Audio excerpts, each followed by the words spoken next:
80 शब्द प्रति minute start.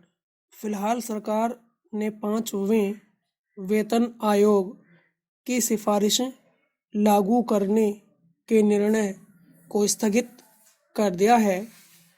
अगर वेतन आयोग लागू हो जाता है तो इससे करीब 52 लाख सरकारी कर्मचारी लाभान्वित हो जाएंगे और इसके लिए सरकार को 13,500 करोड़ रुपये की आवश्यकता पड़ सकती थी। केंद्रीय सचिव ने कहा कि ये सिफारिशें लागू न करने का फैसला विभिन्न कर्मचारी संघों द्वारा इसे विसंगतिपूर्ण कहे जाने के बाद लिया गया है। उन्होंने कहा कि सरकार ने सोचा था कि करोड़ों रुपये खर्च करने के बाद कर्मचारी खुश होंगे, किंतु देखने में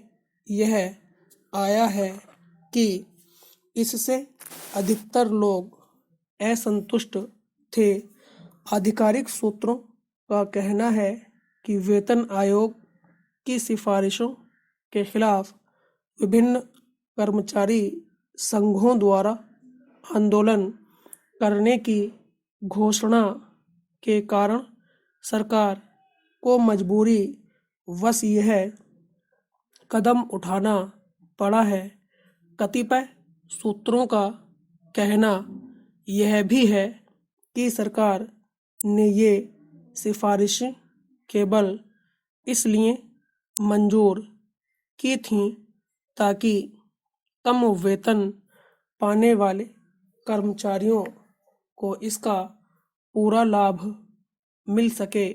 सरकारी सूत्रों का कहना है कि राज्य सरकार से राज्य शासन के कर्मचारी भी वेतन में इतनी ही वृद्धि की मांग कर रहे थे, जो संभव नहीं लगता था। सूत्रों के द्वारा यह भी पता चला है कि पूर्व में ही राज्य सरकारें अपने राजस्व का 90 से 95% कर्मचारियों के वेतन पर खर्च कर रही हैं।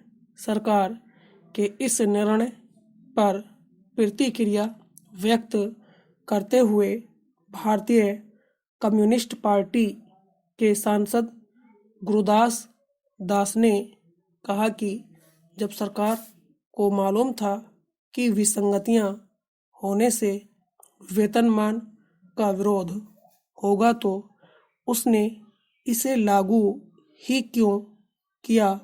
उन्हें इस बारे में पहले ही विचार करना था। वेतन आयोग के एक सदस्य ने कहा कि वेतन आयोग की विसंगतियों से ज़्यादा दूसरी बात जो सामने आती है वह यह है कि सरकार सही निर्णय लेने में सक्षम नहीं है। केंद्र सरकार ने बुधवार को 7वें वेतन आयोग का कार्यकाल 4 महीने के लिए बढ़ा दिया है। एक दिन पहले ऐसा बताया जा रहा था कि वेतन आयोग सितंबर के अंत में अपनी रिपोर्ट सौंप देगा, लेकिन कैबिनेट बैठक में कार्यकाल बढ़ाने के लिए अंतिम मुहर लग गई। बैठक से पहले आशंका जताई जा रही थी कि आयोग का कार्यकाल 2 माह के लिए बढ़ाया जाएगा, लेकिन इसे 4 महीने तक बढ़ा दिया गया। योजना के अनुसार बताया जा रहा है कि 7वें वेतन आयोग की सिफारिशें 1 जनवरी 2016 से लागू होने की संभावना बनती दिख रही है। स्टॉप।